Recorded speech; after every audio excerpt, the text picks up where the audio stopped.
The autumn wind carried red dust across the Wyoming territory, coating everything in a fine layer of earth that seemed to seep into a person's very soul.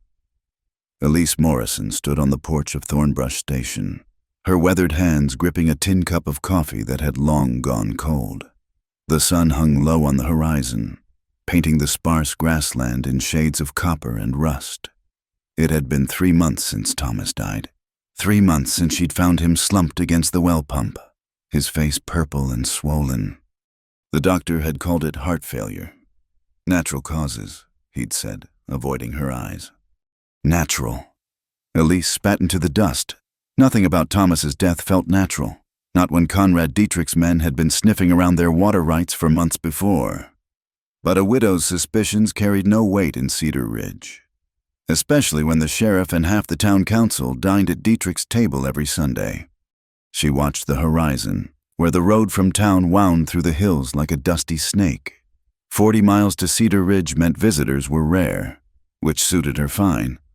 The isolation that would break most women had become her armor. Out here, with only the wind and the stubborn cattle for company, she could almost forget the weight of being Mrs. Thomas Morrison, respectable widow. The underground spring that fed Thornbrush Station gurgled softly from the pump house, its sound a constant reminder of what made this patch of scorched earth valuable. While neighboring ranches struggled through the drought, their wells running brackish or dry, Thornbrush's water ran clear and cold year-round. Thomas had staked the claim 15 years ago, back when the territory was even wilder, and he'd defended it with typical Morrison stubbornness. Now that defense fell to her. A dust devil swirled across the yard, and through its haze, she spotted a rider approaching from the east. Not from town, then. Her hand moved instinctively to the Winchester propped against the porch rail.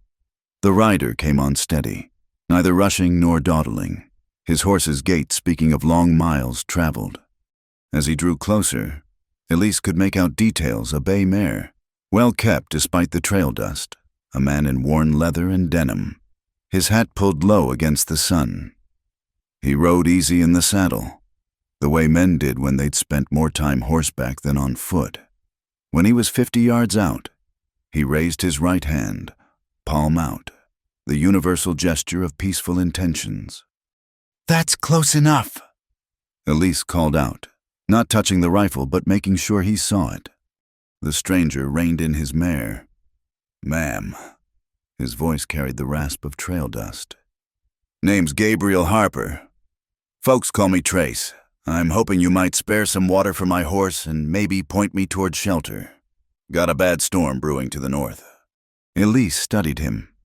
Mid-30s, maybe older, sun-weathered face, steady gray eyes, and something in his bearing that spoke of authority worn down to its bones. She noticed the slight favor he gave his left leg in the stirrup. An old injury, perhaps. Most telling was what she didn't see: no badge, no iron on his hip, though the leather tie-downs on his empty holster suggested he'd worn one recently. Storm. She glanced north where the sky looked clear. "Yes, ma'am. Dust storm. Big one. Been out running it since dawn." He gestured to his horse. "Lucy here needs water bad, and we both need shelter when it hits." The mare did look spent, her flanks lathered with sweat. Elise had seen enough trail-worn animals to recognize genuine need. She also knew the peculiar stillness in the air that preceded the territory's fierce dust storms. "Water your horse," she said finally. "Trough's by the barn. As for shelter—" She hesitated. A widow alone couldn't afford to be too trusting, but neither could she turn away a man and horse to face a dust storm. "You can bed down in the barn when it hits." "Obliged, ma'am." He touched his hat brim and walked his horse to the trough, moving with the careful economy of a man preserving strength. Elise watched him tend his mount, noting how he checked the mare over before seeing to his own needs. When he finally cupped water to his face, washing away the trail dust, she saw the fine lines etched by sun and what might have been grief. He moved like a man running from something, or toward something, in the territory that could describe half the population. "That's good water," he said, approaching the porch but stopping a respectful distance away. Spring-fed? It is. No point denying what any fool could taste. You're fortunate. Most wells in these parts are going alkali. I know what I have, Mr. Harper. I imagine you do. His eyes swept the property with the quick assessment of someone used to reading terrain. This is Thornbrush Station. I heard in Laramie that Thomas Morrison had the best water rights in 100 miles. Had? The word came out harder than she intended. Thomas died 3 months back. I'm Elise Morrison. My condolences. He seemed to genuinely mean it. Hard thing, running a place like this alone. I manage. Before he could respond, the northern horizon darkened as if God had drawn a curtain across the sky. The dust storm approached with frightening speed, a rolling wall of earth that would turn day to night. That's moving fast, Trace muttered. Where do you want me? Barn, Elise said, already moving to secure shutters. Help me get these battened down first. They worked in efficient silence, racing the storm. By the time they'd secured the house and made it to the barn, the wind was picking up, sending small debris skittering across the yard. Elise grabbed a lantern while Trace led his horse into a stall. The storm hit with a fury that shook the barn walls. Even with the doors barred, dust sifted through every crack, turning the air thick and choking. They huddled in the tack room, bandanas over their faces, listening to the wind howl like a living thing. Hell of a storm, Trace said, his voice muffled. They've been getting worse. Elise adjusted the wick on the lantern, casting dancing shadows on the walls. Everything's been wrong since they started blasting for the railroad up near Devil's Canyon. Railroad's coming through here. So Conrad Dietrich says. He owns half of Cedar Ridge and aims to own the rest. The railroad needs water for the steam engines. And Dietrich aims to control every drop. Trace was quiet for a moment. And Thornbrush has the best water. Like you said, Mr. Harper, I know what I have. Through a gap in the barn wall, she caught a glimpse of movement near the house, shadows where there shouldn't be any. Not in this storm. Her body tensed. You expecting company? Trace asked quietly. He'd seen it too. No. They waited, watching. Another shadow moved, definitely human, creeping toward the pump house. In the middle of a dust storm, no honest man would be sneaking around her property. Stay here, Trace said, but Elise was already moving. My land, my problem. At least let me. He stopped as she pulled a Colt .45 from beneath a feed sack. All right then. They slipped out the back of the barn, staying low. The storm provided cover but also masked sounds. Through the swirling dust, Elise could make out 2 figures working at the pump house door. One wore a distinctive blue bandana across his face. She'd seen that bandana before, on one of Dietrich's men in town. Trace moved like a ghost despite his bad leg, circling wide. Elise went straight, using the chicken coop for cover. When she was close enough, she thumbed back the hammer on the Colt, the click somehow audible even over the wind. That's my pump house you're prying at. The men spun around. One reached for his gun, but Trace materialized behind him, twisting the weapon away and dropping the man with an efficient strike to the jaw. The second man, blue bandana, raised his hands. Just checking on the place. Ma'am, Mr. Dietrich wanted to make sure you were all right in the storm. How thoughtful. Elise kept the Colt steady. And breaking into my pump house was part of this neighborly concern. The man's eyes darted between her and Trace. You don't understand. This is bigger than... I understand plenty. She stepped closer. What's that in your pocket? Reluctantly, he pulled out a folded paper. Even in the dim light, she recognized the official seal. Tax documents. She snatched them, scanning quickly. Her blood ran cold.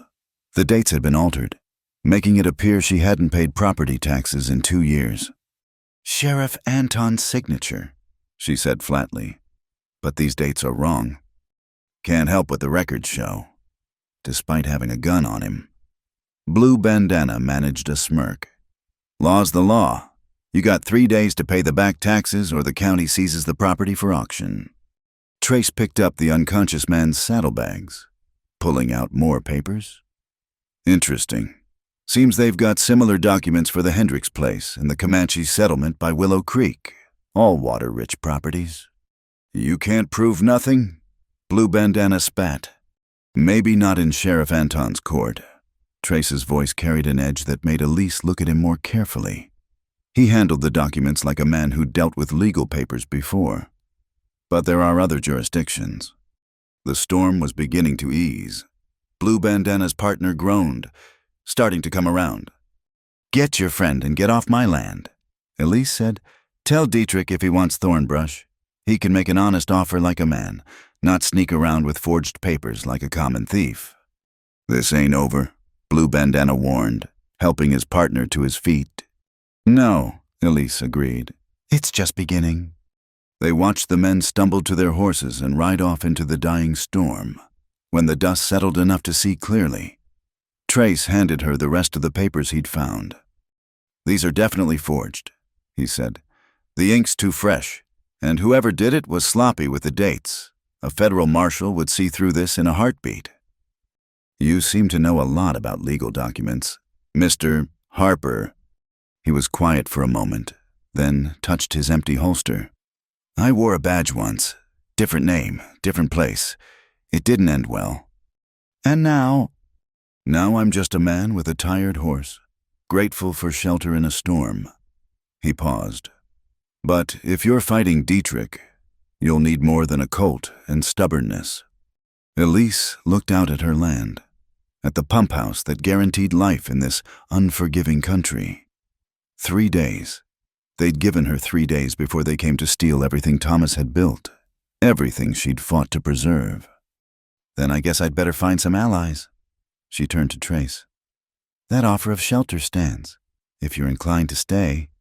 Can't pay much, but the water's good and the food's decent."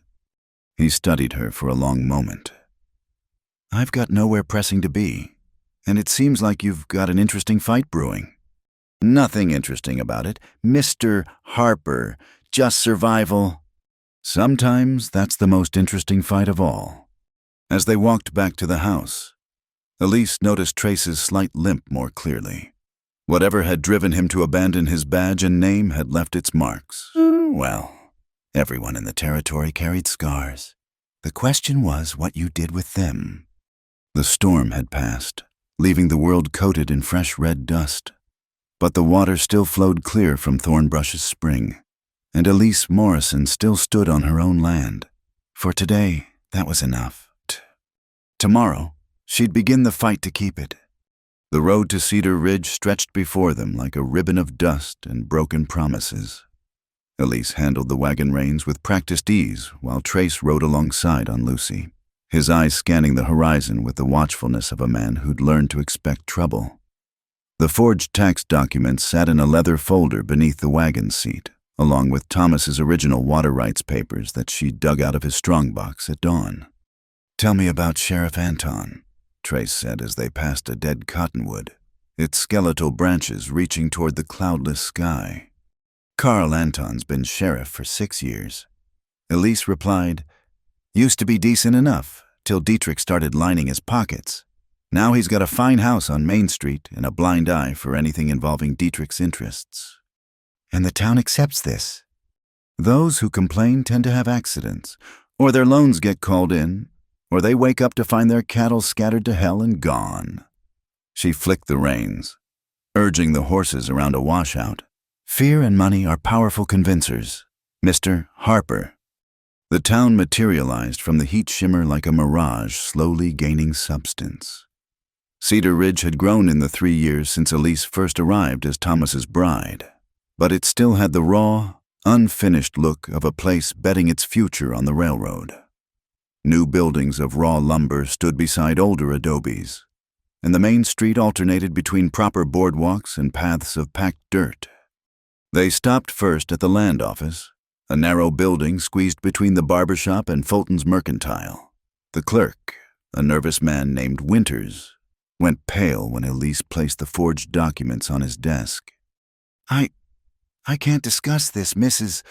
Morrison, he stammered, not meeting her eyes. All tax matters go through Sheriff Anton now. New policy. Since when? Trace asked quietly. Since last month. Winters glanced toward the window as if expecting to see someone watching. Please, you need to take this to the sheriff. Elise leaned forward. James, you've known me for 3 years. You know Thomas paid his taxes proper. Look at these dates. They claim we haven't paid since '79, but you have the receipts in your files. I can't look at the files. His voice dropped to barely a whisper.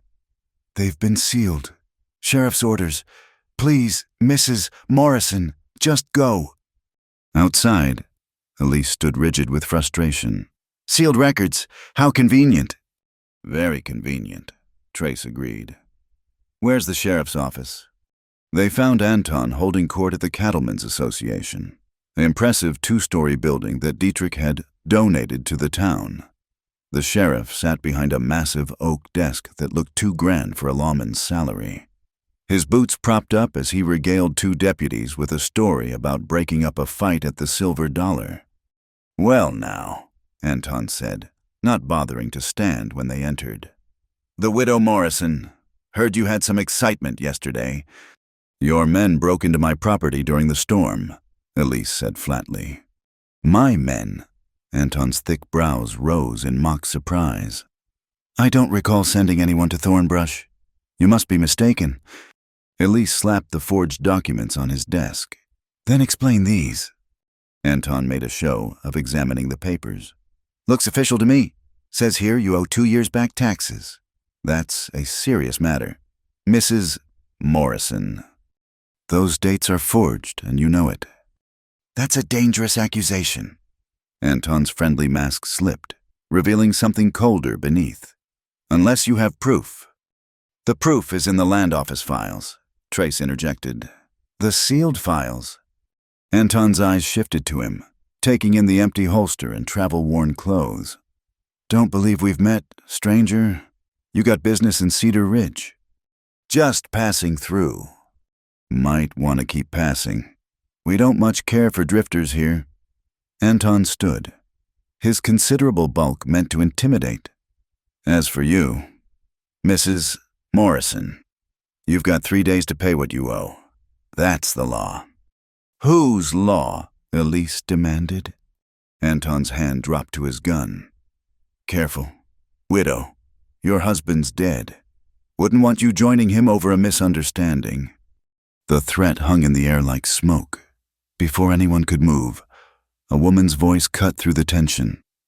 Is there a problem here, Sheriff? They turned to see a woman in the doorway, mid-20s, dressed in the practical attire of a schoolteacher. With intelligent hazel eyes behind wire-rimmed spectacles, Grace Hamilton, Cedar Ridge's newest educator, hired just 2 months ago from back east. No problem. Miss Hamilton, Anton said, his tone shifting to something approaching courtesy. Just explaining tax law to Mrs. Morrison. How fascinating, Grace said brightly. I've been studying territorial law myself. Perhaps I could help clarify any confusion. That won't be necessary. Anton's smile was tight. Mrs. Morrison was just leaving. Outside, Grace caught up with them. Walk with me, she said quietly. Not here. They followed her down a side street to the schoolhouse, a modest building with a bell tower that had seen better days. Once inside, Grace locked the door and pulled the curtains. You're not really a teacher, Elise stated. Grace smiled. I am, actually, among other things. She reached into her desk and withdrew a leather folder, revealing a U.S. Marshal's badge. Catherine Reed, Deputy Marshal. I've been investigating corruption in the territorial government for 3 months. Trace stiffened. Federal. The only law Dietrich can't buy. Catherine replied. And you are? Gabriel Harper, former sheriff, Colorado Territory. The admission seemed to cost him something. Not anymore. Catherine studied him. Harper, I heard about Colorado. I'm sorry. What are you doing here? Elise interrupted. Impatient with pleasantries. Building a case. Dietrich's land grabs are just the tip. He's planning something bigger. A dam upriver that would give him control over the entire valley's water supply. Every farm, every ranch, every Comanche settlement would be at his mercy. The bastard, Elise breathed. The problem is proving it. Catherine continued. His people are careful, and witnesses have a habit of disappearing or changing their stories. I need something concrete. A commotion outside drew their attention. Through the window, they could see smoke rising from the direction of the market square. People ran past shouting about fire. That's Fulton's store, Trace said. They rushed out to find the mercantile ablaze. Flames already licking at the second story where Fulton kept his records, including copies of legitimate tax receipts for half the county. The volunteer fire brigade seemed suspiciously slow to respond. The records, Elise realized. They're destroying evidence. Through the smoke, she spotted a familiar figure doctor, Edwin Hartwell, the town physician, stumbling from an alley beside the burning building. His face was white with shock or fear. Doctor, Elise called, but he lurched away, disappearing into the crowd. Let it go, Catherine warned. We need to... A child's scream cut through the chaos. At a second-floor window, a small face appeared. Emma Hartwell, the doctor's 8-year-old daughter. Without thinking, Trace ran toward the building. His bad legs slowed him, but he grabbed a ladder from a nearby construction site. Elise and several townsmen helped him prop it against the smoking wall. The ladder won't reach, someone shouted. Trace was already climbing. When he reached the top rung, he stood carefully, favoring his weak leg, and stretched up to the window. Jump to me, Emma. The terrified girl hesitated as smoke billowed around her.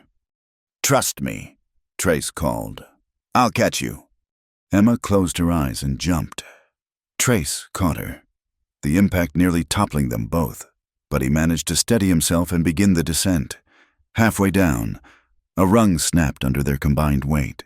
They fell the last 6 feet, Trace twisting to take the impact on his back, protecting the child. Catherine and Elise reached them first. Emma was sobbing but unhurt. Trace struggled to sit up, his face tight with pain. Your leg, Elise asked. I'll live. He accepted her offered hand, and for a moment, their eyes met. Something passed between them. Recognition, perhaps of another person who understood what it meant to endure. Doctor, Hartwell pushed through the crowd, falling to his knees beside his daughter. Emma, oh God, Emma. He clutched her tight, tears streaming down his face. I thought... Papa, you said to wait in Mr. Fulton's office, Emma said through her sobs. But then the fire started and you didn't come back. The doctor's face crumbled. He looked up at Trace, then at Elise. I'm sorry, he whispered. I'm so sorry. They have her during the day while I work. They said if I didn't say what they wanted about Thomas... What about Thomas? Elise gripped his shoulder. What did you lie about? Not here, Catherine interrupted. Doctor, bring Emma to the schoolhouse. Now! They reconvened in Grace Hamilton's classroom, Emma coloring quietly at a desk while the adults huddled in the corner. Doctor. Hartwell looked haggard, aged a decade in an hour. Thomas didn't die of heart failure, he said quietly. There were bruises on his throat, petechiae in his eyes, signs of strangulation. But Dietrich's man Pike said they had Emma, said she'd disappear if I didn't sign the death certificate as natural causes. Elise's knees nearly buckled. Trace steadied her, his hand warm on her elbow. Will you testify to this? Catherine asked.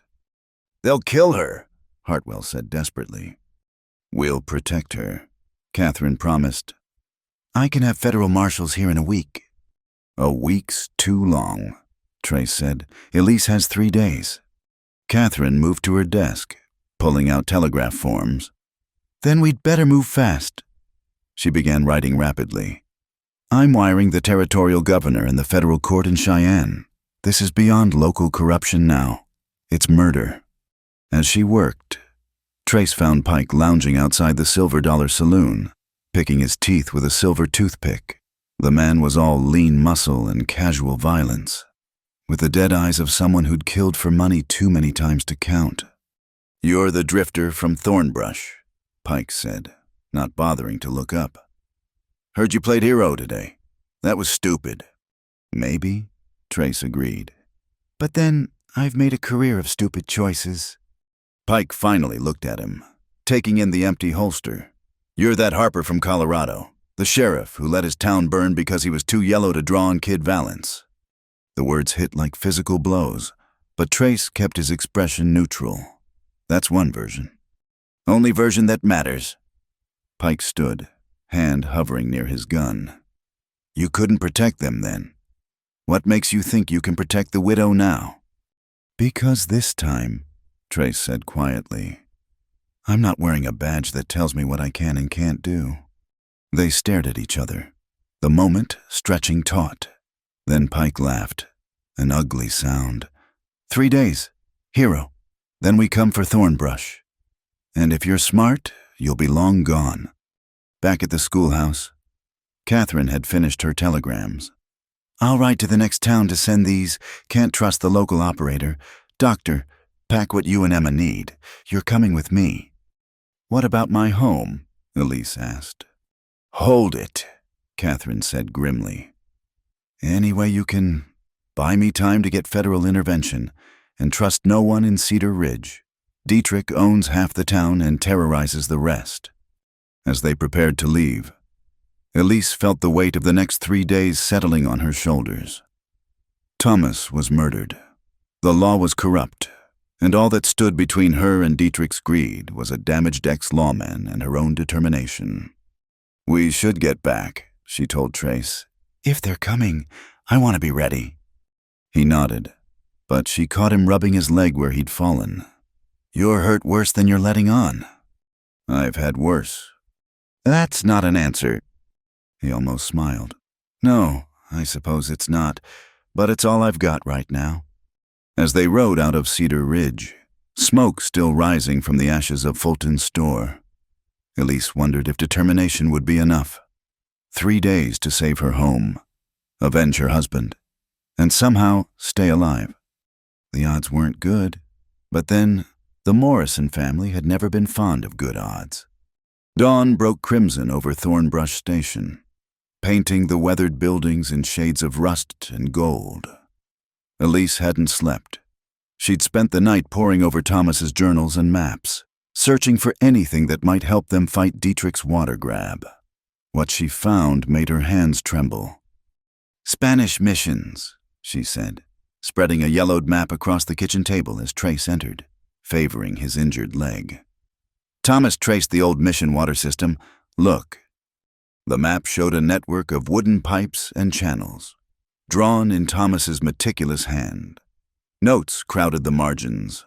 Oak pipes, 8-inch diameter and still flowing after 150 years, and connects 7 springs across the valley. The Spanish built this. Trace leaned over the map, his shoulder brushing hers. The Franciscans, back in the 1700s. They understood what the railroad men don't. You can't own water in the desert. You can only share it, or everyone dies. She traced a finger along the main channel. Thomas found sections still intact, still carrying water from the mountain springs to the valley. Whoever controls the source controls everything downstream. And Dietrich's dam would sit right here. Trace pointed to a narrow canyon marked on the map, cutting off the entire system. Unless we get to the source first. A dust plume on the horizon caught their attention. Riders approaching, but not from town. These came from the north, from Comanche territory. Get your rifle, Trace said quietly. Wait, Elise shaded her eyes. That's Nathan Graywolf's paint mare in the lead. 3 riders approached the station with the easy confidence of men who belonged to the land. Nathan Graywolf rode in front, a man in his 40s with silver threading through his black hair and eyes that missed nothing. His companions were younger, his nephew Samuel and another warrior Elise didn't recognize. Mrs. Morrison. Nathan dismounted with fluid grace. We need to talk. About Dietrich. About water. His dark eyes moved to Trace, assessing. And about survival. They gathered in the shade of the porch. Nathan accepted coffee but remained standing, too restless to sit. My people have used these waters for generations, he began. Long before the Spanish, before the missions, before men like Dietrich decided land could be owned like a horse or a gun.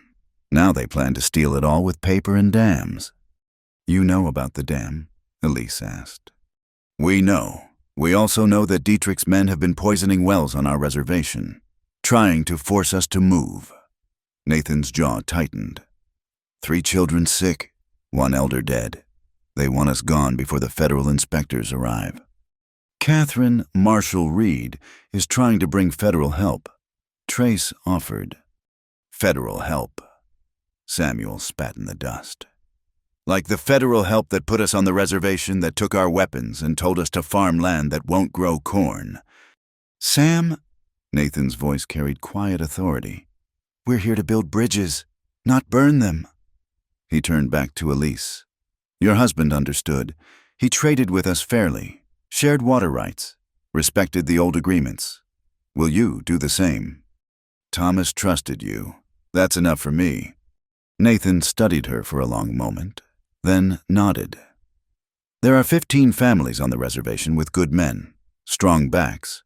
If Dietrich comes for your water, he comes for ours too. We'll stand together. Sheriff Anton won't like Indians riding armed on open range, Trace warned. Sheriff Anton can choke on his own corruption, Nathan said flatly. This is bigger than his small-minded laws. They spent the morning planning. The Spanish pipe system had multiple control points, wooden valves and diversions that could redirect flow. If they could map and control these points, they could ensure water reached everyone, not just Dietrich's chosen few. My grandfather knew these pipes, Nathan said. He showed me the sacred springs, the hidden channels, but your husband's maps show sections we'd lost. He paused. Together, we have the complete picture. They divided the valley into sections. Nathan's people would guard the northern approaches and mountain springs. The Hendricks and Kemp families, if they could be convinced, would watch the eastern valleys. Thornbrush would anchor the center, where the main channels converged. It's not enough, Trace said bluntly. Dietrich has money, guns, the law. We have, 20 men, maybe 30. We have something else, Elise said. We have the water itself. She led them to the barn, where Thomas had stored his maintenance equipment. Wooden pipe sections, iron bands, tools for working with the old Spanish system. Thomas spent years learning how it worked. She explained, every valve, every connection. Dietrich might take the land, but can his men keep the water flowing? Do they know which valves to open in drought? Which channels to clear after flash floods? Do they understand that closing one valve here, she pointed to the map, floods 3 farms downstream? Knowledge as weapon, Nathan murmured appreciatively. More than that. Elise's eyes blazed with determination. Community as weapon. Every family that depends on this water is a potential ally.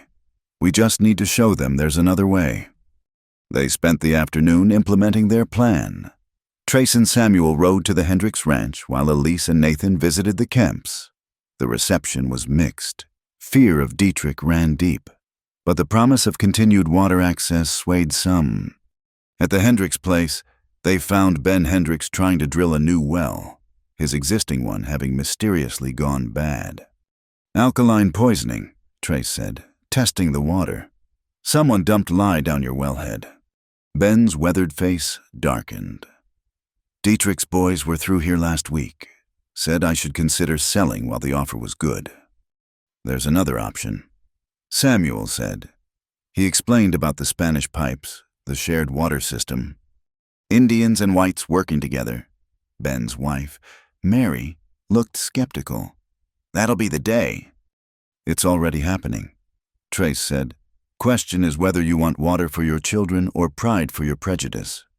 By evening, they'd gained 5 more families to their cause. Not enough to fight Dietrich directly, but enough to make him think twice about an open attack. They reconvened at Thornbrush as the sun set. Nathan's warriors had brought their findings. 2 of the mountain springs showed signs of tampering, crude attempts to divert flow. We fixed what we could, Nathan reported. But they'll try again. Let them, Elise said. Every time they tamper with the system, they risk breaking something they can't fix. Thomas always said the Spanish built with patience. The pipes are strong but temperamental. Force them and they'll shatter. That night, they established watch rotations. Trace took the first shift, sitting on the porch with his rifle across his knees. His leg ached fiercely, but he'd learned to live with pain. Elise joined him, bringing coffee and a bottle of liniment. For your leg, she said simply. I'm fine. No, you're not. You're stubborn. There's a difference. She sat beside him. I know something about living with pain. Mr. Harper, about pretending strength when everything hurts. He accepted the liniment, their fingers brushing in the exchange. What hurts you, Mrs. Morrison? Besides my murdered husband and stolen land. She attempted lightness but failed. I hurt for what was, Thomas and I, we weren't a love match, married for practical reasons. He needed a wife. I needed a home. But we built something good here. Respect, partnership, purpose. Now you're building something new, Trace said quietly. Something that might matter more than one ranch or one marriage. You're building community. With a burned-out lawman and a handful of desperate neighbors. With people who understand that water is life, and life is worth fighting for.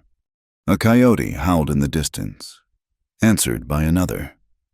The night sounds of the desert surrounded them, familiar, comforting in their wildness. Tell me about Colorado, Elise said. The truth, not what Pike said.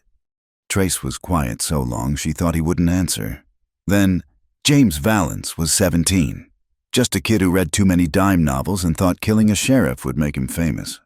He called me out on Main Street. I could have taken him, should have, but I saw his hands shaking, saw the fear behind the bravado. So I tried to talk him down.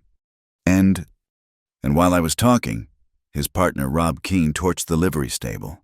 Half the town burned while I tried to save a boy who didn't want saving.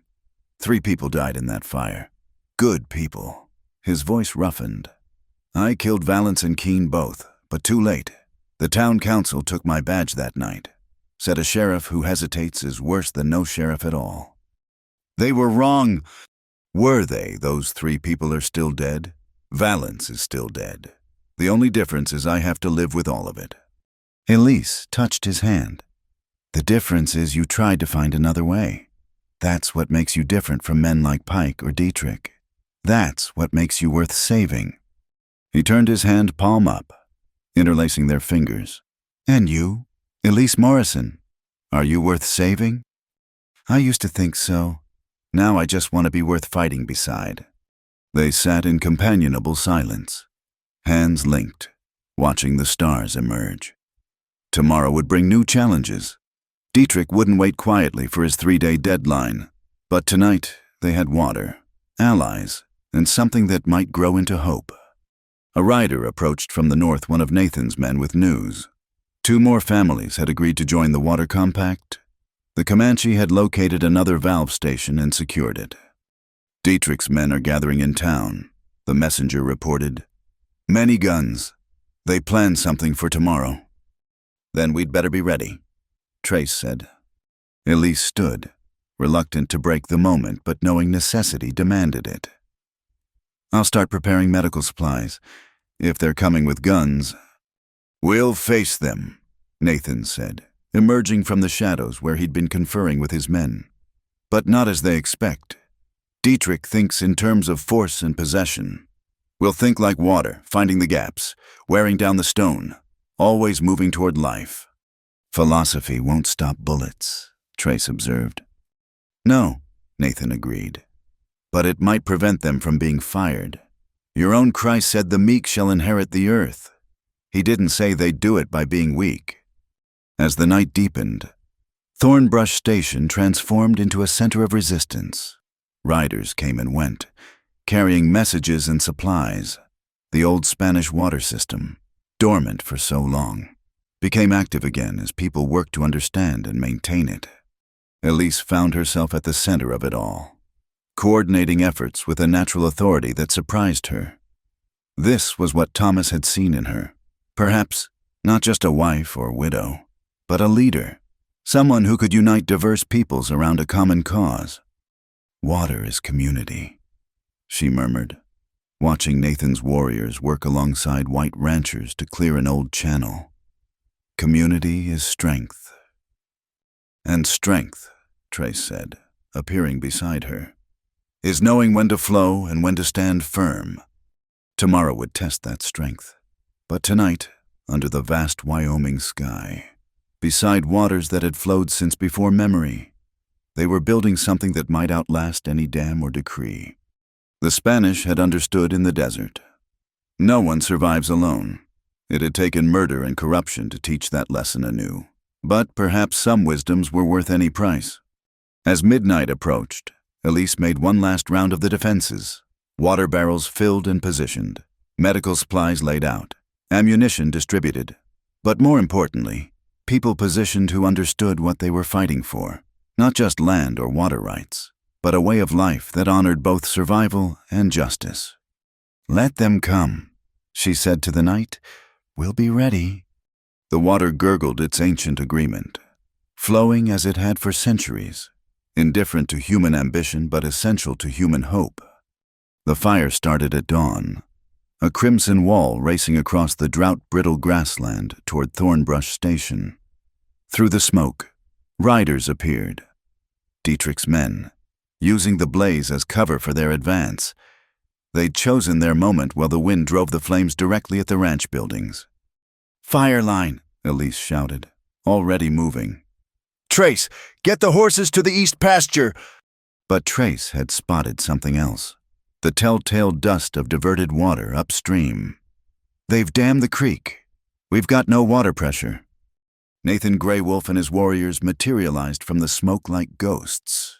The Spanish valves, Nathan said urgently. Your husband's notes mentioned an emergency release. Elise's mind raced through Thomas's journals. The bronze wheel, hidden beneath the split rock, quarter-mile upstream. She grabbed Trace's arm. You know engines. Can you work a valve system under pressure? Only one way to find out. He was already moving. Bad leg forgotten?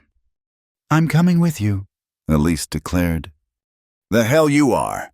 Your people need... My people need water. We go together or not at all. They rode hard through smoke and heat, Nathan's nephew Samuel joining them. Behind them, the fire crew fought desperately with buckets and wet blankets, buying precious time. The split rock loomed through the haze, and beneath it, just as Thomas had documented, a bronze valve wheel green with age. Trace dropped to his knees, examining the mechanism. It's seized. Years of mineral buildup. He pulled out his knife, scraping at the corrosion. Sam, find me a branch, thick as your wrist. Elise, clear those rocks. We need to see the pipe direction. They worked frantically as the fire roared closer. Dietrich's men had stopped shooting, content to let flame do their work. Through the smoke, Elise glimpsed Pike's distinctive blue bandana, watching from a ridge. Almost got it, Trace grunted. Using the branch as a lever, the wheel groaned, moved an inch, then stuck again. Come on, you Spanish son of a... Thunder rumbled overhead. Not thunder, hoofbeats. Ben Hendricks and his sons charged through the smoke, along with the Kemp brothers and a dozen other neighbors. Thought you could use some help, Ben shouted. Mary's organizing a bucket brigade at your place." "The valve's stuck," Elise called back. "We need—" A shot rang out. Samuel cried out, clutching his shoulder. Pike and 3 gunmen advanced down the ridge, weapons drawn. "Step away from that valve." Pike ordered, "Mister, Dietrich wants this land burned clean." Trace rose slowly, hands visible but near his tools. "Burning out families. That what you're reduced to. Pike. Progress demands sacrifice." Pike's smile was cold. "Though I admit, I'll enjoy watching you fail again, Harper, just like Colorado." The words were meant to wound, to freeze Trace with memory. Instead, something shifted in his expression. A settling, a decision. "You're right," Trace said quietly. "I did fail in Colorado. Failed to see that some men are beyond talking to." His hand moved faster than thought, the heavy wrench spinning through the air to catch Pike in the chest, dropping him, gasping. The other gunmen hesitated. They'd expected words, not action. That hesitation cost them. Nathan's arrow took one in the shoulder, spinning him around. Ben Hendrix's rifle boomed, sending another diving for cover. The third ran. But the fire still advanced, and the valve remained stuck. "Together," Elise commanded. "All of us." They crowded around the wheel ranchers and Comanche, men and women, united by desperate need, hands gripped wherever they could find purchase. On 3, Trace called. 1, 2. The wheel shrieked and turned. Suddenly, water erupted from the old pipes with tremendous pressure, shooting skyward before racing down the Spanish channels toward Thornbrush. The ancient system, dormant so long, surged back to life. "Ride!" Nathan shouted. "Get ahead of it!" They raced the water downhill, Elise supporting the wounded Samuel. Behind them, Pike struggled to his feet, but the approaching fire forced him to retreat. At Thornbrush, they found organized chaos, women and children manning bucket lines, men beating at flames with wet blankets. "Water coming!" Elise screamed. "Get the channels clear!" The old irrigation ditches, maintained by Thomas but dry for months, suddenly filled with rushing water. Steam billowed where liquid met flame. The fire line wavered, broken by streams that hadn't flowed in living memory. But nature had another card to play. The sky, clear moments before, suddenly darkened with unnatural speed. Lightning flickered in clouds that shouldn't exist. "That's not possible," someone breathed. Old Martha Kemp, 70 if she was a day, cackled. "Dietrich's boy's been blasting up at the silver mine. My PA's seen this before, all that powder smoke and dust. Sometimes it seeds clouds, makes weather that weren't meant to be." The first hailstone struck like a gunshot, then another. Within seconds, a deluge of ice pounded down. Fist-sized stones that sent everyone scrambling for shelter. The fire died under the onslaught, but the hail threatened to destroy everything else. "The barn," Trace pointed to the nearest shelter. "Move." They crowded in, 30 people crammed into a space meant for 10. White and Comanche pressed together as ice hammered the roof. A section of shingles gave way, and freezing missiles poured through. Young Tim Jeffers, all of 12, stood frozen as a massive hailstone plunged toward him. Trace lunged, knocking the boy aside. The ice caught him on the shoulder, spinning him into a post. He went down hard. "Get him up," Nathan ordered. Warriors and ranchers lifted Trace, blood streaming from a gash on his temple. Elise pressed her hands against the wound. "You damn fool!" "Rather be a live fool than a dead hero," he mumbled.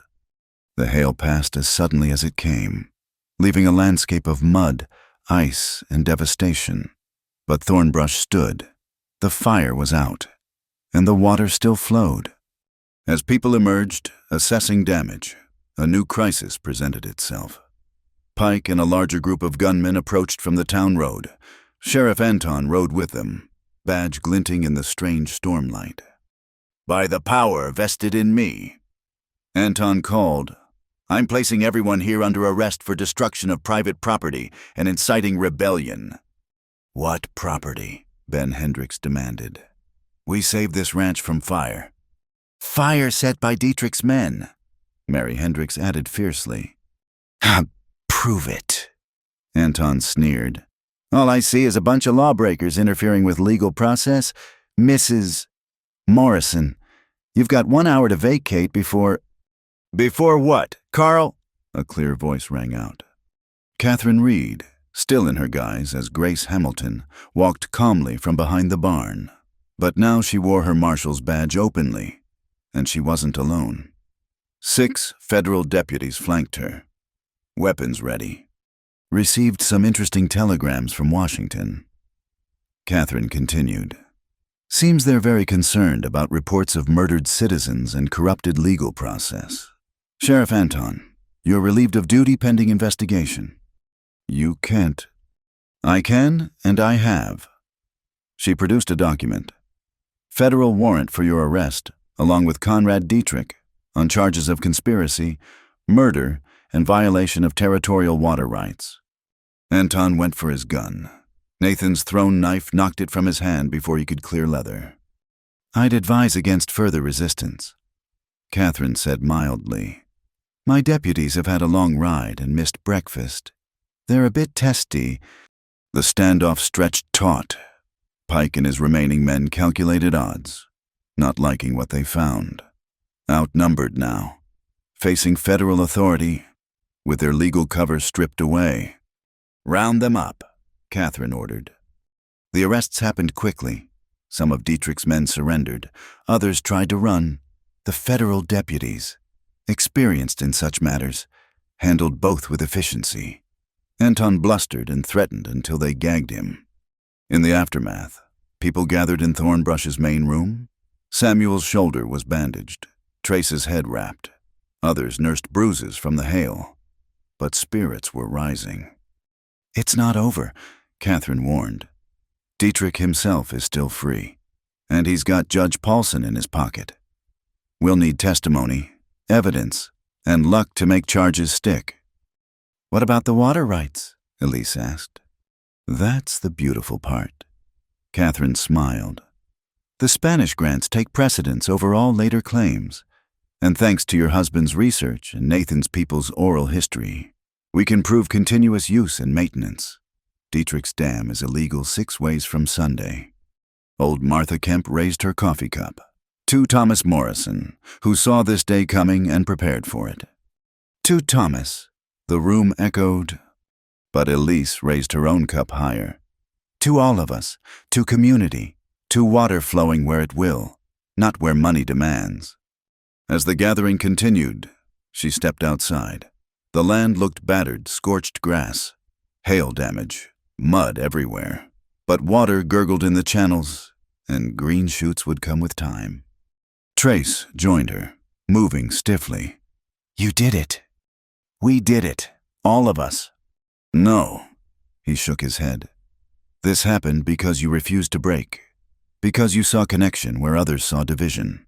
That's not common. Elise, neither is a lawman who throws wrenches instead of lead." "Former lawman," he corrected. "Maybe it's time to stop running from that," she suggested quietly. "Catherine could use a good deputy, someone who knows the territory, understands when to fight and when to find another way." He was quiet for a long moment. "And if I stayed, what then?" "Then we'd have time to find out what this is." She gestured between them. "Without gunfire and crisis." "That sounds—" He paused, searching for words. "Terrifying. And maybe worth it." Nathan approached, his nephew leaning on his shoulder. "The council wants to formalize the water compact. Written treaty between all parties. White, Comanche, Mexican. Share the maintenance, share the flow." "Thomas would have loved that," Elise said. "Your husband was a man of vision," Nathan agreed. "But vision dies without hands to build it. You have built well. Elise Morrison." As sunset approached, bringing peace after chaos, people began the ride home, but plans were already forming. Work parties to repair channels, schedules for maintenance, frameworks for sharing labor and resources. A new kind of law, Catherine mused, watching neighbors help neighbors regardless of old divisions. Not imposed from above, but rising from need. Water law, Trace said. In the desert, it's the only kind that matters. Pike, shackled in a wagon, caught Elise's eye. This ain't over, widow. Dietrich has resources you can't imagine. He'll bury you in lawyers and lies. Maybe, Elise acknowledged. But he can't stop the water flowing, and he can't break what we've built here today. The wagon rolled away, taking Anton and the others to federal custody, but challenges remained. Dietrich himself, still free, the legal battles ahead, the daily work of maintaining an ancient water system with modern needs. But tonight, Thornbrush Station stood strong. Fire had been defeated by water, violence by community, fear by hope. The stars emerged in the clear sky, and somewhere in the darkness, coyotes sang their ancient songs. The water flowed on, indifferent and essential, binding all who depended on it into something larger than any one person's ambition. Tomorrow, Elise said, we start building what comes next. Together, Trace added. It wasn't a question. In the desert, it never could be.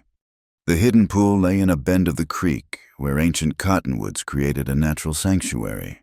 Twilight painted the water bronze and copper, and the first stars reflected in the still surface like scattered diamonds. After 3 days of fighting fires and bureaucrats, Elise had suggested they needed to check the water levels upstream, but both knew it was more than that, a need for quiet, for space to breathe without the weight of others' expectations. Trace sat on a flat boulder, working saddle oil into his boots.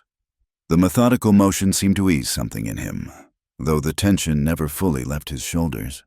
Elise perched nearby, her hair unpinned for once, falling in waves that caught the dying light. Strange to think it's only been 4 days since you rode in, she said. Feels like a lifetime. He set the boots aside, rolling his shoulders. The movement pulled his shirt tight, revealing the lean strength beneath. Good lifetime, though. Better than the last few years. Tell me about Colorado. Not the ending, the beginning. What made you pick up a badge in the first place? He was quiet so long she thought he wouldn't answer. When he spoke, his voice carried the weight of carefully guarded memory. My father was a judge back in Missouri. Honest man in a dishonest time. Got shot on his own courthouse steps for refusing to fix a cattle rustling trial. I was 15. I'm sorry. Long time ago. But it shaped things, made me believe law could matter, if applied right. So I went west, worked cattle, learned the land. When Creed needed a sheriff, I was young enough to think I could make a difference. You did make a difference, just not the way you expected.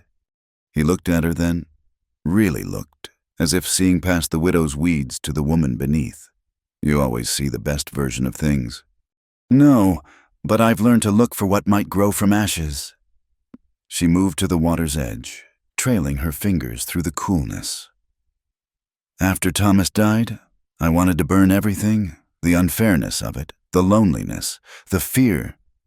Then I realized fire only clears the ground. What matters is what you plant after. And what are you planting? Elise Morrison. She turned to face him, something shifting in the space between them. I'm not sure yet, but I know it involves water, and community, and... She paused, gathering courage, and maybe learning to trust again, to feel again. The moment stretched taut as a bowstring. Then voices echoed from downstream, urgent, alarmed. They both tensed, hands moving to weapons, before recognizing Nathan Grey Wolf's call. Mrs. Morrison Harper, we have trouble. They found Nathan with 2 of his warriors and young Samuel, whose shoulder was still bound from the morning's fight. Catherine Reed was there too, her marshal's badge glinting in the lantern light. Dietrich's making his move. Catherine said without preamble. He's holed up at his ranch with Judge Paulson and 50 hired guns. Says he won't recognize federal authority. Worse, he's got hostages. Who Elise demanded? The Hendricks girls. Mary sent them to town for supplies this morning. Dietrich's men grabbed them off the street. Catherine's face was grim. He's demanding everyone involved in today's fight surrender themselves, or he'll hurt children. Trace's voice went flat. Dangerous. Where are your deputies? Scattered, trying to contain Dietrich's other operations. I've sent for reinforcements, but they're days away. She met his eyes. I know you gave up the badge, but I'll do what needs doing, badge or no badge. Nathan spoke up. My warriors are ready, but attacking fortified positions? He shook his head. Children could die. There's another way, Elise said suddenly. The water rights meeting, the one Dietrich called for tomorrow at Devil's Canyon. He'll have to leave his fort to attend. It's his legal claim to stopping our compact. A trap, Catherine considered. He'll bring an army. But he'll be in the open, and we know that ground better. Elise's mind raced. Plus, we have something he wants more than hostages. What's that? Elise smiled coldly. The real Spanish grant documents, the ones Thomas hid, the ones that prove Dietrich's entire claim is built on forged papers and lies. They spent the night preparing. Catherine drafted legal documents with the precision of a Philadelphia lawyer. Nathan's people scouted Devil's Canyon, mapping every approach and exit. The ranching families cleaned weapons and prepared positions. But as dawn approached, Trace found Elise alone by the creek. Thomas's old survey map spread before her. You're not telling them everything, he observed. She looked up, unsurprised by his presence. The Spanish documents are important, yes, but there's more. Thomas found something in the old mission archives. A treaty, signed by the territorial governor and the Comanche chiefs. It establishes the water rights as held in common trust. No one person can claim ownership. And Dietrich knows about this treaty. I think so. I think that's why he killed Thomas. Her voice caught. But knowing and proving are different things. The original is hidden where only Thomas and I knew. Where? She met his eyes. I'll tell you, but only you, if something happens to me. Nothing's going to happen to you. You can't promise that. She stood, moving closer. Just like I can't promise you'll walk away from tomorrow unscathed. But I can promise this. Whatever happens, it matters. What we're building here, what we're protecting, it matters. He reached out, fingers ghosting along her cheek. You matter. This thing between us matters. Does it? The question came out more vulnerable than she intended. Instead of answering with words, he drew her close.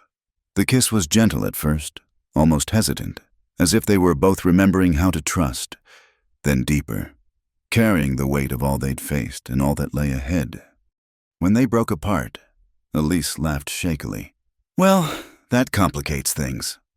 Everything about this is complicated. His hands framed her face. Doesn't make it wrong. A cough interrupted them. Pike stood 20 feet away, rifle leveled. In the darkness, they hadn't heard his approach.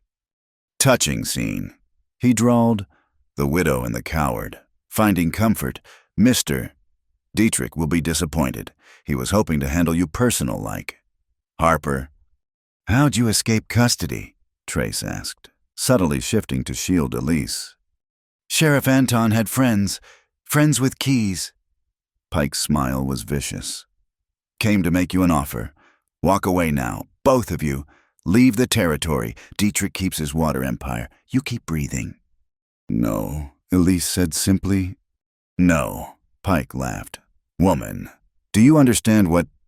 The arrow took him in the shoulder, spinning him around. His shot went wild. Nathan Greywolf materialized from the shadows. Another arrow knocked. The lady said no. Pike scrambled for his fallen rifle, but Trace was faster, kicking it away and dropping a knee onto the wounded man's back. You're getting sloppy. Pike, he observed. Focusing on me, forgetting the wider ground. Fatal mistake in this country. Catherine and her remaining deputies arrived within minutes. Drawn by the shot, Pike was reshackled, cursing and bleeding. He mentioned Anton had help, Catherine noted. We need to assume others escaped too. Tomorrow's going to be bloodier than we planned. Then we'd better be ready, Elise said. She looked at each of them. Trace, Nathan, Catherine. Whatever happens at Devil's Canyon, we hold the line, for the water, for the land, for each other. As they dispersed to final preparations, Trace caught Elise's hand. That kiss, we should talk about. After, she said firmly. When this is done, when the girls are safe, when the water runs free, then we'll have all the time we need. I'll hold you to that. She squeezed his fingers. Please do. The night wind carried the scent of sage and distant rain. Somewhere in the darkness, coyotes called to each other across the vast spaces, and in hidden pools and ancient channels, water continued its patient work, indifferent to human drama but essential to human hope. Tomorrow would bring violence and law, greed and justice, all meeting at a canyon named for the devil himself. But tonight, under stars that had watched the Spanish build their pipes and the Comanches sing their water songs, two damaged people had found something worth fighting for together.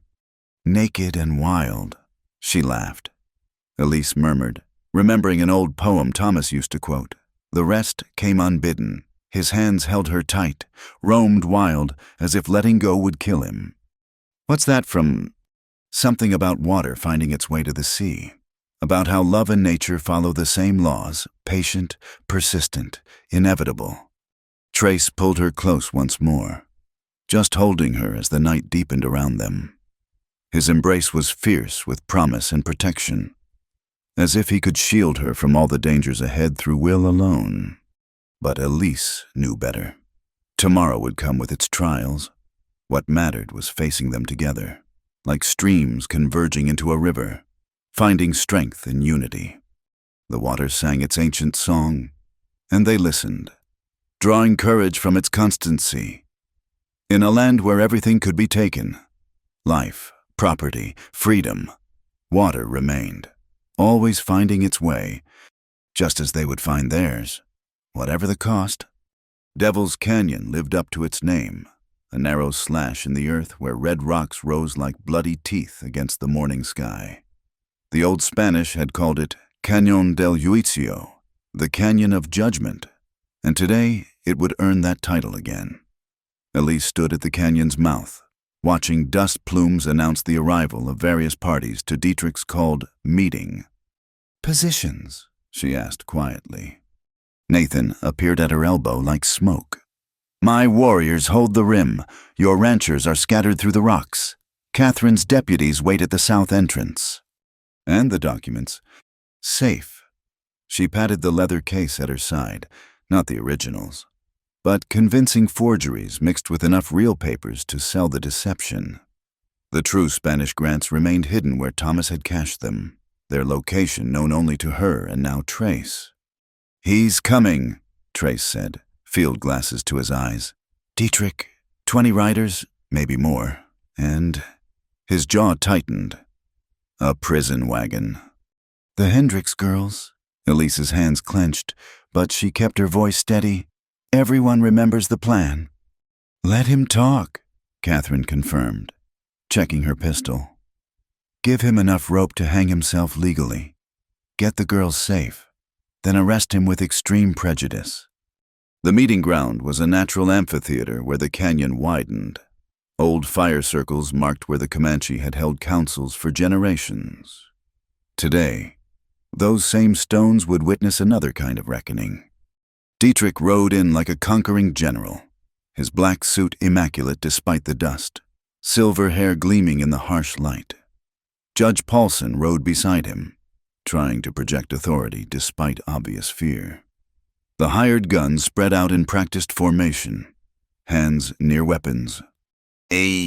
Mrs. Morrison, Dietrich called out pleasantly. So good of you to accept my invitation. I trust you've brought the documents we discussed. I've brought truth, Elise replied. Whether you'll accept it is another matter. Truth. Dietrich dismounted with surprising grace for a man his age. Such a flexible concept out here. For instance, the truth is I hold the Hendricks children. The truth is I have legal claim to dam this canyon. The truth is your husband died trying to stop progress. You mean you murdered him? Elise said flatly. A ripple went through the gathered crowd. Ranchers, townspeople, even some of Dietrich's own men shifting uneasily. Careful, widow, slander is actionable. Dietrich's smile never wavered. But I'm feeling generous. Surrender your false claim to the water rights. Convince these people to disperse, and everyone goes home safe. Even your new friend, the failed sheriff. Former sheriff, Trace corrected mildly. And I found other work. Yes, I heard. Playing hero again. How did that work in Colorado? Dietrich's eyes glittered with malice. 3 dead because you hesitated. Their blood on your hands. Tell me. Harper, do their ghosts visit you? Do they ask why their sheriff failed them? Trace went very still. Elise started forward, but his hand stopped her. Every night, he said quietly. Their names were Sarah Walsh, Tom Brennan, and Jose Reyes. Sarah was 19, worked at the general store. Tom was a blacksmith with 4 children. Jose was 8 years old. His voice never rose, but something in it made even the hired guns step back. I failed them, but you create the failures. You are the failure. Philosophy from a coward. How? Let the children go, Catherine interrupted, stepping into view with her badge prominently displayed. Deputy U.S. Marshal Catherine Reed, release the hostages and we can discuss this civilly. Ah, the false schoolteacher. Dietrich gestured lazily. 2 of his men opened the prison wagon, revealing the Hendricks girls, Emma, age 12, and Sarah, barely 10, frightened but unharmed. Thank God. They're my insurance, Dietrich continued, against federal interference, against decency, Nathan Graywolf said. His warriors becoming visible along the canyon rim. Even in war, children are sacred. Savages lecturing on morality, Judge Paulson sputtered. This is exactly the lawlessness. Shut up, Paulson! Dietrich snapped, the mask slipping for just a moment. Mrs. Morrison, the documents now! Elise opened the leather case slowly, withdrawing papers. The Spanish grants, establishing water rights in perpetuity, the mission records, showing continuous use, the Comanche treaties, recognizing shared access, all predating your claims by a century. Forgeries, Dietrich stated. Then you won't mind if we examine them together. She spread the papers on a flat rock. Unless you're afraid of what they'll reveal. Dietrich moved closer, greed overcoming caution. His men followed, creating the opening they'd planned for. For instance, Elise continued, this treaty, signed by Territorial Governor Martin Valdez and Chief White Eagle in 1768. It states clearly that the waters of this region shall be held in common trust, para el bien de todos, for the good of all. Ancient history. Dietrich scoffed, but he was leaning in, studying the documents. Is it? Then why did Thomas find correspondence in your office? Yes, we have copies, discussing how to destroy these very documents. Why did you pay men to burn the mission archives? Why murder my husband when he wouldn't sell what was never his to sell? Careful. No, you be careful. Elise's voice rose, carrying to every ear in the canyon. You want to talk truth. Here's truth. You're a thief who uses law as a weapon, a killer who hires others to bloody their hands, a coward who hides behind money and influence while destroying lives for profit. Eloquent, but irrelevant. Dietrich straightened, signaling his men. Judge Paulson, I believe you have a writ to serve." "Indeed." The judge fumbled with papers. "By the authority vested in me, I hereby declare all prior water claims null and void, granting exclusive rights to—" "To nobody," a new voice interrupted. "Doctor." Edwin Hartwell stumbled into the amphitheater, looking haggard but determined. Behind him came Mary Hendricks and a dozen townspeople. "Edwin," Dietrich said dangerously, "you're supposed to be in your pocket, not anymore." The doctor's voice shook but held. "I've written it all down. How you made me lie about Thomas Morrison's death. How you threatened my daughter. How you've poisoned wells and burned records and destroyed anyone who stood in your way. The ravings of a drunk. In vino veritas," Father Miguel said, emerging from the crowd. The old priest carried a leather-bound ledger. "I've heard his confession, and I've brought the original mission records, the ones you thought burned. God protects truth, Senor Dietrich, even from men like you." The silence stretched tight as a bowstring.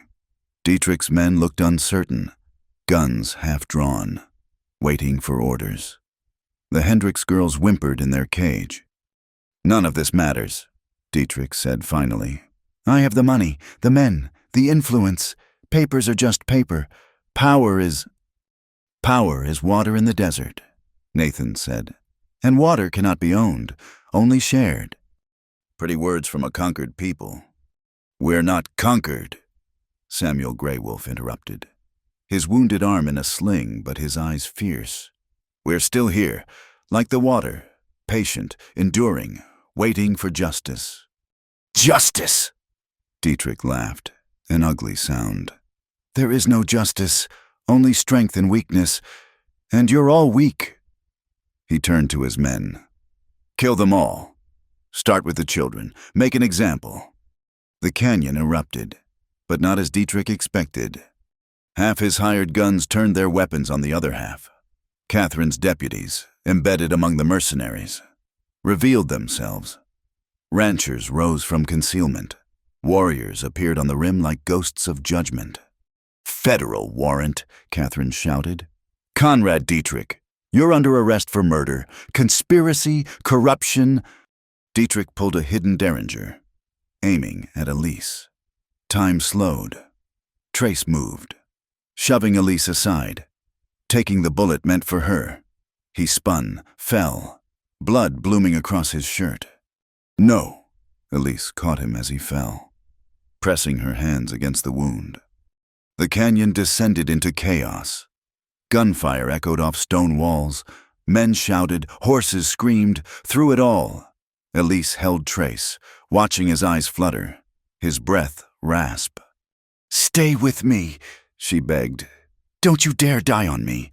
Gabriel Harper, not now. Not when we're so close." He managed a weak smile. "Not going anywhere. Just need a moment." Nathan appeared, helping her drag Trace to cover. The Comanche leader produced moss and herbs from his pouch, packing the wound with practiced efficiency. "Lung is clear," he pronounced. "High and to the right. He'll live if we stop the bleeding." Around them, the battle was already ending. Dietrich's mercenaries, faced with federal authority and unified resistance, surrendered in droves. Judge Paulson cowered behind his horse, begging for protection.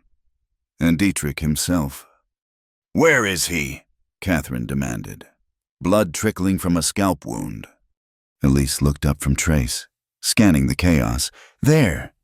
Dietrich was fleeing up the canyon toward the dam site, a small group of loyalists covering his retreat. Without thinking, Elise grabbed Trace's rifle and gave chase. The canyon narrowed as she climbed, becoming a mere crack between towering walls. Above, she could hear construction the dam Dietrich planned to use to control the valley's lifeblood, water rights enforced by concrete and steel. She found him at the dam site itself, a partially constructed wall of timber and stone spanning the narrowest point. His remaining men were setting charges. If he couldn't have the water, he'd destroy it for everyone. "Stop!" Elise leveled the rifle. Dietrich turned, No longer the polished businessman. His suit was torn, his face twisted with rage and madness. You've ruined everything years of planning, fortune spent, and for what so ignorant farmers and savages can waste precious resources. So people can live, Elise countered. So children can grow up without fear. So water can flow as nature intended. Nature. He spat the word. Nature is conquest, the strong taking from the weak. I am evolution itself. He signaled his men. The charges were lit, fuses burning toward enough dynamite to bring down the canyon walls. Elise didn't hesitate. The rifle cracked once, twice. The fuses parted, split by her bullets. Dietrich's men fled, and Dietrich himself stood alone on his unfinished dam, emperor of nothing. It's over, Elise said. No, He pulled another gun, wildly firing. I'll destroy you all out. The wooden scaffolding, weakened by construction and conflict, groaned beneath him. Planks snapped. With a scream of denial, Conrad Dietrich plunged into the churning waters below, pulled down by the weight of his own ambitions. Elise stood for a long moment, watching the water swirl where he'd vanished. Then she turned and ran back down the canyon, back to where life waited. She found Trace propped against a wagon, wrapped in blankets. Catherine tending his wound with Dr. Hartwell's help. The Hendricks girls were free, clinging to their mother.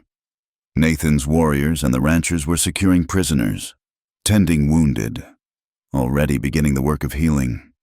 Is it done? Trace asked as she knelt beside him. It's done. Dietrich is gone. The dam will never be finished. Good. He caught her hand. Told you I wasn't going anywhere. Through tears she hadn't realized were falling. Elise laughed. Stubborn man. Stubborn woman. Good match. Father Miguel approached, the mission ledger under his arm. The documents are safe. The water rights are clear. The territory will have to recognize the original grants and treaties. And Dietrich's empire? Catherine asked. One arm in a sling, but eyes bright with victory. Falls apart, Mary Hendricks said firmly. Without him, it's just paper and threats. We'll reclaim what's ours, share what should be shared. As the sun climbed toward noon, casting sharp shadows in Devil's Canyon, the work of building began to replace the work of destroying. The water flowed on, innocent of human ambition but essential to human hope. And in the shade of an ancient cottonwood, two wounded warriors held each other, finding in their connection something worth any price, the promise that water, like love, would always find its way. The unfinished dam loomed above them like a monument to greed, its wooden scaffolding and half-built stone walls spanning the narrowest point of Devil's Canyon. Water churned beneath, finding its way through gaps, persistent as truth itself. Elise spurred her horse up the construction trail. Dietrich somewhere ahead, fleeing toward his grand folly with what remained of his hired guns. "The charges!" someone shouted behind her. Nathan Greywolf and 3 of his warriors thundered past, their horses sure-footed on the treacherous path. "They mean to blow the dam." If Dietrich couldn't control the water, he'd destroy it for everyone, flood the lower valley, wash away farms, settlements, everything they'd fought to protect. Elise leaned low over her horse's neck, urging more speed from the tired animal. The dam site was chaos. Dietrich's remaining men scrambled across scaffolding, placing dynamite charges at crucial points. The structure groaned under their weight and haste. At the center, on a platform high above the churning water, Conrad Dietrich directed the destruction with manic energy. "Bring it all down," he screamed. "If I cannot be king of this valley, I'll be its executioner." Trace appeared on the opposite rim, one arm bound to his chest but still moving with deadly purpose. Catherine Reed and her deputies spread out, but they were too far from the charges, too late to stop all of them. "The fuses," Nathan pointed. Multiple lines of burning cords snaked across the dam, heading for enough dynamite to turn the structure into deadly projectiles. Elise swung down from her horse, running for the nearest charge. Her boots slipped on wet wood. Behind her, gunfire erupted as Dietrich's men tried to buy time for the fuses to burn. She dropped, sliding under a crossbeam as bullets whined overhead. Reaching for the smoking cord, her fingers closed on it, yanking hard. The fuse parted, one charge neutralized, but there were too many others, too spread out. The water wheels, Trace's voice carried across the chaos.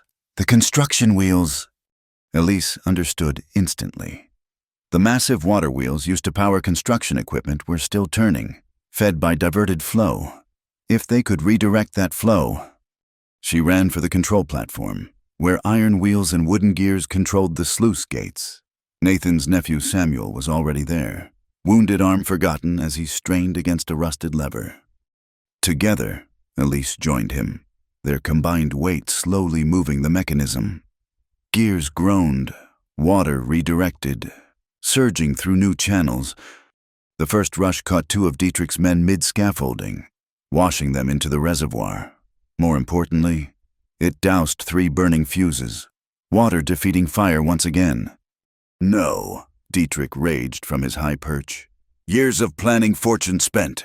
He produced a rifle, firing wildly at anyone trying to reach the remaining charges. Emma Hartwell appeared at the dam's edge. How had the child gotten here? She must have followed the riders from the canyon. Her father's medical bag was clutched in her small hands. Emma, get back! Dr. Hartwell's anguished cry echoed across the site. But the girl had eyes only for one thing, a burning fuse just feet away, heading for a charge that would collapse the dam's center section. Without hesitation, she darted forward. Emma! Multiple voices cried warning. Pike emerged from behind a pile of timber, gun trained on the child. Perfect, he sneered. Let's see these heroes choose save the brat or stop the dam. Time crystallized. Emma reaching for the fuse, Pike's finger tightening on the trigger, Dietrich laughing maniacally above, the remaining charges burning toward detonation. Then everything happened at once. Trace moved, bad arm and all, launching himself at Pike. They went down in a tangle of limbs, the gun spinning away. Emma grabbed the fuse, her small fingers fearless as she pulled it free. And on the platform above, the wooden supports under Dietrich groaned and splintered. The whole thing's coming apart, someone yelled. The dam shuddered, overstressed by construction, weakened by water, and shaken by conflict. The structure began to fail, not in the explosive destruction Dietrich had planned, but in a slow, grinding collapse that was somehow worse. Everyone off the dam, Catherine commanded. Now! People scattered, running for solid ground. Trace dragged the semi-conscious Pike clear. Samuel scooped up Emma, racing for safety, but on the high platform, Dietrich stood transfixed, watching his empire crumble. Sir, one of his remaining men called. We need to go. Go, Dietrich laughed, high and wild. Where would I go? This was everything. This was my legacy. The platform tilted. Wooden beams snapped like gunshots. Dietrich's men abandoned him, leaping for lower scaffolding, scrambling for their lives. But Conrad Dietrich remained, emperor of a falling kingdom. Elise found herself running toward him, not away, some impulse deeper than hatred, older than their conflict. Dietrich, take my hand. He looked down at her, and for a moment, sanity flickered in his eyes. The Morrison widow, come to gloat. Come to save a life, you fool, take my hand. The platform lurched again. Dietrich stumbled, caught himself, stood straight. I think not. A captain goes down with his ship, they say. His smile was terrible. Remember me, Mrs. Morrison. Remember what ambition costs. The supports gave way. The platform plummeted, taking Conrad Dietrich with it. He fell without a sound, disappearing into the churning waters below. The dam followed, section by section, a cascade of timber and stone. But not the devastating flood Dietrich had planned. The partial construction, the open sluice gates, the natural gaps. They all combined to channel the water's force. Instead of a wall of destruction, the valley received a surge, strong but manageable. The crops, Ben Hendricks pointed downstream. Look! The floodwater spread across the drought-stricken land, soaking into soil that had thirsted for months. Not destruction, but irrigation. Not death, but life. Water finds its way, Nathan murmured, even through man's folly. They gathered on solid ground, watching the last of Dietrich's dam wash away. Pike sat shackled between two deputies, his blue bandana now binding a head wound. The surviving hired guns had surrendered, faced with federal authority and their employer's demise. "It's over," Catherine said quietly. "No," Elise corrected, watching the water flow free. "Now it begins." The ride back to the main canyon was subdued. Trace rode carefully, his wound tearing with each jostle. Emma perched in front of her father, clutching his arms. The federal deputies managed their prisoners, and everywhere, water flowed in channels old and new, finding its level. At the canyon mouth, they found unexpected visitors. A federal judge from Cheyenne, accompanied by a full marshal's detail and a territorial administrator. Judge Morrison. The official introduced himself, then paused. "Any relation?" "My late husband's cousin," Elise said, surprised. "From Missouri. I didn't know." "Thomas wrote me about the situation here. I came as soon as Marshal Reed's telegram arrived." His face was grave. "I understand there's been significant conflict over water rights." They spent the afternoon in impromptu court, there in Devil's Canyon where so much blood had been shed. Judge Morrison heard testimony from all sides. Ranchers, Comanche, townspeople, even the captured gunmen. Father Miguel presented the Spanish grants. Nathan spoke of traditional usage. Dr. Hartwell, with tears streaming, confessed his forced perjury. "The evidence is clear," Judge Morrison finally pronounced. "The Spanish grants establish precedent. The Comanche treaties confirm shared usage. Mr. Dietrich's claims were fraudulent from the start. More importantly, his methods, murder, intimidation, corruption, invalidate any legal standing." "So, who owns the water?" Mary Hendricks asked.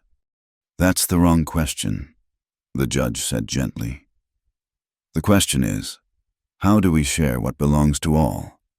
As sunset approached, painting the canyon walls in shades of gold and crimson, they drafted the Devil's Canyon Water Compact. It was a simple document, really establishing shared responsibility for maintaining the old systems, fair distribution based on need, and communal governance with representatives from all groups. "No one owns the water," Elise said, signing her name. "We're all just caretakers." One by one, they signed, ranchers setting aside old prejudices to stand beside Comanche warriors, townspeople joining farmers, all united by the simple need for water in a dry land. Carl Anton watched from his chains, disbelief written on his features. "You're fools," he spat. "Without strong leadership, without control, it'll all fall apart." "Like Dietrich's dam?" Trace asked mildly. As the gathering dispersed, people heading home to spread word of the new compact, Elise found herself alone with Trace by the old Comanche fire circles. His color was better. The bleeding stopped, but exhaustion marked every line of his face. "You need rest," she said. "I need to know you're safe first." "I'm safe. We're all safe. Dietrich is gone. The water flows free, and tomorrow we start building something better. Together." The question held weight beyond the single word. Elise considered her answer, looking out at the land Thomas had loved, the water he'd died protecting, the community they'd forged in crisis. "I loved Thomas," she said finally. "Not with passion, but with respect. We built a good life, a solid partnership. When he died, I thought that was all I'd ever have. Duty and memory and stubborn survival. And now," she turned to face him, this damaged man who'd thrown himself between her and bullets. who'd helped her find strength she didn't know she possessed. Now I know there's different kinds of love, the kind that grows slow and steady, like Thomas and I had, and the kind that strikes like lightning, that makes you feel. She paused, searching for words. Naked and wild, he suggested softly. She laughed, remembering the poem. Yes, exactly that, raw and real and absolutely terrifying. Terrifying is right. He caught her hand. I failed before. Elise, in Colorado. People died because I hesitated, because I tried to find a middle way when there wasn't one. And today, when you saved Emma, when you helped stop the dam, did you hesitate then? No, he admitted. I just acted. No badge telling me what I could or couldn't do, just what needed doing. Then maybe that's your answer. Maybe the badge was the problem, not the man wearing it. They stood together as stars emerged overhead, the eternal witnesses to human drama. Somewhere below, water gurgled through ancient channels and new paths alike, patient and persistent as hope itself. Stay, Elise said simply, not as a hired hand or a temporary guard. Stay and help build what comes next. The compact will need enforcement, the water system's maintenance, the community. She paused. I'll need a partner. In all things. In all things. He drew her close, mindful of his wounded shoulder, and kissed her with a promise of tomorrows stretching like the open range. When they parted, both were breathless. Yes, he said, to all of it. Yes. As they made their way down from Devil's Canyon, Elise looked back one last time. The waters still flowed, carrying away the last debris of Dietrich's ambition. By spring, she thought, green would cover the scars. Life would return, as it always did when water found its way. And in finding water's way, they'd found their own. 3 months had passed since Devil's Canyon, and the Wyoming Territory wore spring like a new dress. Where fire had scarred the land, green shoots pushed through. Where drought had cracked the earth, water now flowed in carefully maintained channels. The Morrison Water Cooperative, as folks had taken to calling it, had transformed from desperate alliance to functioning community. Elise stood on the porch of what had been Dietrich's mansion, now converted to the cooperative's meeting hall. The irony wasn't lost on anyone. The symbol of one man's greed now serving the common good. Through the windows, she could see the council in session, Nathan Graywolf debating irrigation schedules with Ben Hendricks, Mary Hendricks teaching Father Miguel about crop rotation, Dr. Hartwell documenting water quality in his meticulous hand. Never thought I'd see the day, Catherine Reed said, joining her. The former marshal had stayed on as the cooperative's legal advisor, finding purpose beyond the badge. Comanche and settlers working together like family. We are family, Elise corrected. Family of necessity, maybe, but family nonetheless. Trace emerged from the building, moving with only the slightest favor to his healed shoulder. He'd taken on the role of water marshal, not a federal position, but one created by the community to ensure fair distribution and system maintenance. Councils approved the new pipeline to the Arapaho settlement, he reported. Samuel Graywolf will lead the work crew. His arm healed well. Strong as ever. Nathan says he tells the story of the dam fight to anyone who'll listen. Trace smiled. Gets more dramatic with each telling. They walked together through the town that was emerging around the old mansion.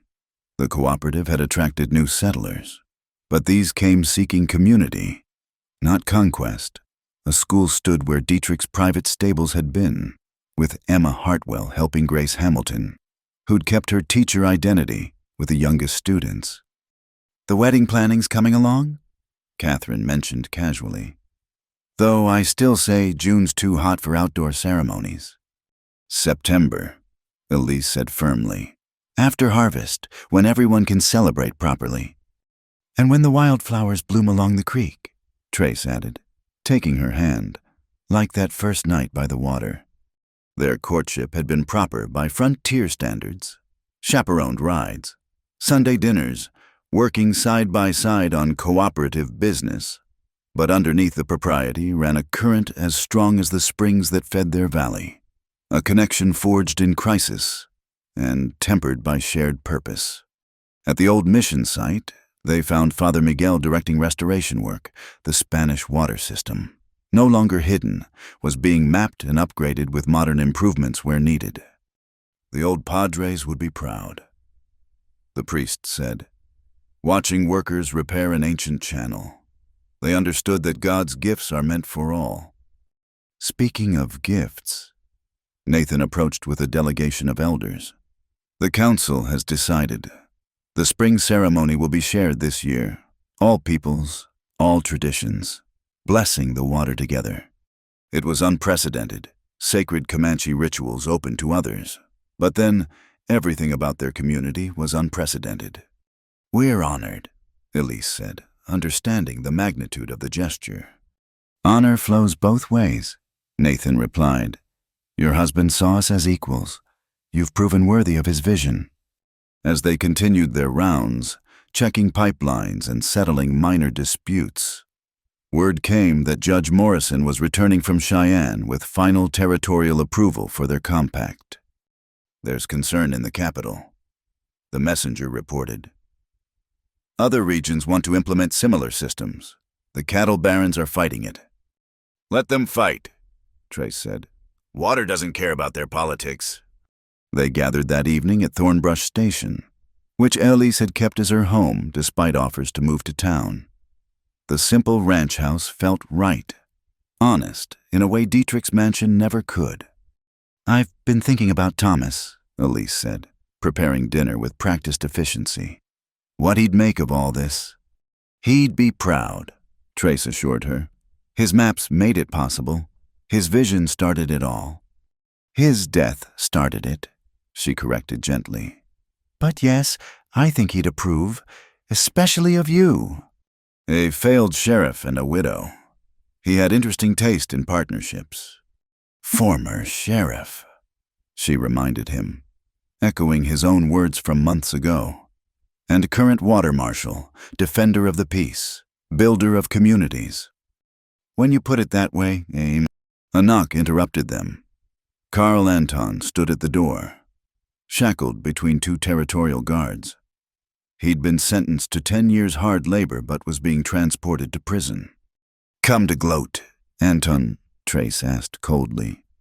"Come to warn you," the disgraced sheriff said. "Dietrich had partners back east, railroad men, government contractors. They won't forget what happened here. Then we'll handle them like we handled Dietrich," Elise said, "with community, with law, with water's own justice." Anton studied them with something like bewilderment. "I had everything, power, money, respect. You took it all." "No," Elise said quietly. "You gave it all away the moment you chose greed over duty." The guards led him away, a broken man heading for walls that would hold him tighter than any drought. As night fell, people began arriving for the weekly community gathering. These had started as emergency meetings but evolved into social events, part town hall, part celebration of survival. The Hendricks family brought fresh bread. The Kemps contributed preserved fruits. Nathan's people shared dried meat and traditional dishes. Even some of Dietrich's former employees, those who'd chosen community over continued conflict, added to the feast. "A toast," Judge Morrison proposed, raising his glass of spring water, the finest vintage in dry country. "To the Morrison Water Cooperative, to justice flowing like water, to those who died for this dream and those who lived to build it. To water and community," the gathering responded. "So later," as couples danced to fiddle music and children played between the tables, Elise and Trace found themselves by the old pump where they'd first met. The water still flowed clear and cold, indifferent to human drama but essential to human hope. "No regrets?" Trace asked.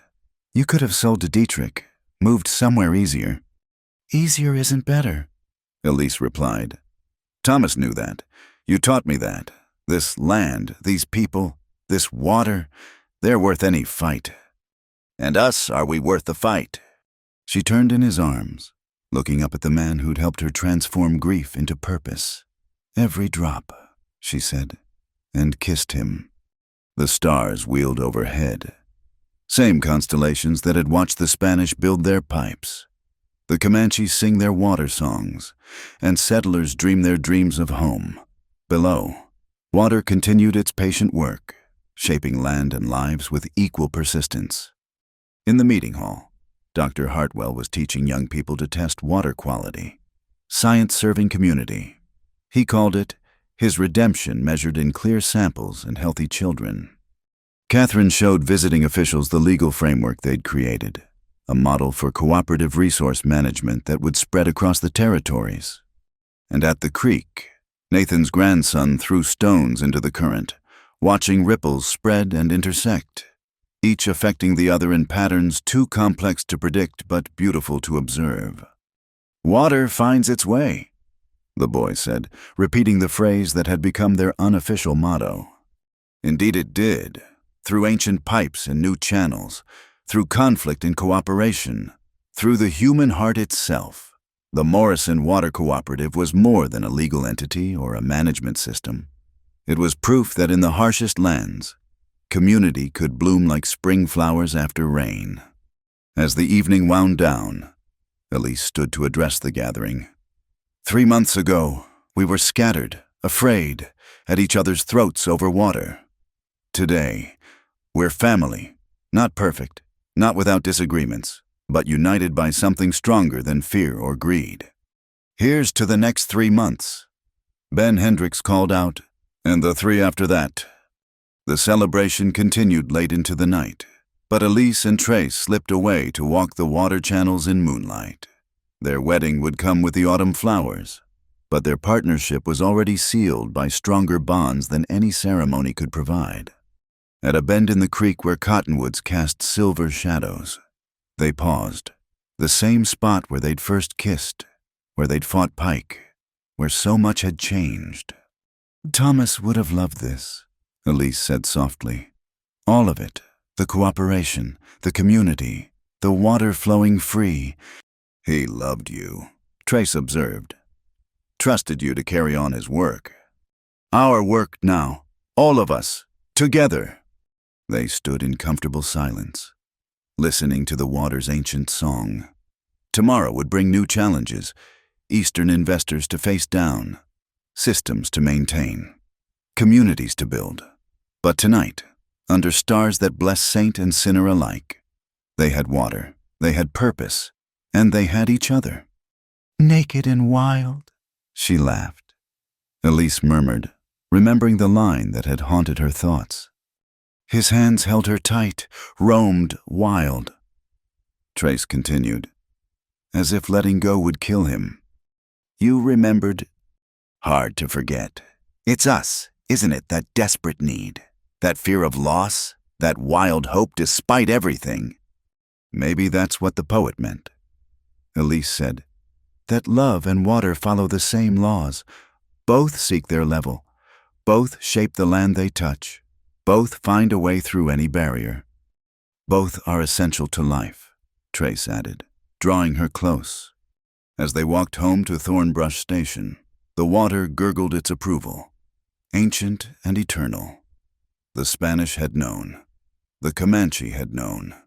And now a new community was learning in the desert. Water is life, and life, shared freely, is the greatest gift of all. The Morrison Water Cooperative would face challenges in the years to come. Railroad barons would test their unity. Droughts would strain their systems. But the foundation was set, deep as the springs that fed their valley. Water would find its way, and so would they.